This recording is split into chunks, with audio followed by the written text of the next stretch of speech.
ہے کہ ایران اور عمان کے درمیان آبنائے ہرمز کے معاملے پر پہلا مشترکہ اجلاس ہوا۔ ایران کے نائب وزیر خارجہ کاظم غریب آبادی کی عمانی ہم منصب سے وفود کی سطح پر ملاقات ہوئی۔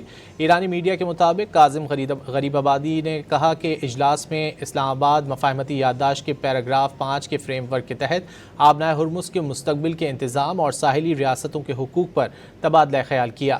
ان کا کہنا تھا کہ یہ بات چیت رواں ماہ تہران اور واشنگٹن کے درمیان طے پانے والے عبوری معاہدے کی روشنی میں کی گئی ہے کہ ایران اور عمان کے درمیان آبنائے ہرمز کے معاملے پر پہلا مشترکہ اجلاس ہوا۔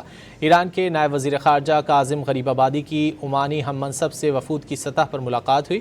ایرانی میڈیا کے مطابق کاظم غریب آبادی نے کہا کہ اجلاس میں اسلام آباد مفاہمتی یادداشت کے پیراگراف 5 کے فریم ورک کے تحت آبنائے ہرمز کے مستقبل کے انتظام اور ساحلی ریاستوں کے حقوق پر تبادلہ خیال کیا۔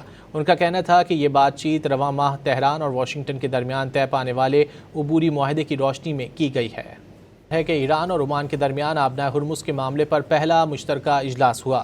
ایران کے نائب وزیر خارجہ کاظم غریب آبادی کی عمانی ہم منصب سے وفود کی سطح پر ملاقات ہوئی۔ ایرانی میڈیا کے مطابق کاظم غریب آبادی نے کہا کہ اجلاس میں اسلام آباد مفاہمتی یادداشت کے پیراگراف 5 کے فریم ورک کے تحت آبنائے ہرمز کے مستقبل کے انتظام اور ساحلی ریاستوں کے حقوق پر تبادلہ خیال کیا۔ ان کا کہنا تھا کہ یہ بات چیت رواں ماہ تہران اور واشنگٹن کے درمیان طے پانے والے عبوری معاہدے کی روشنی میں کی گئی ہے۔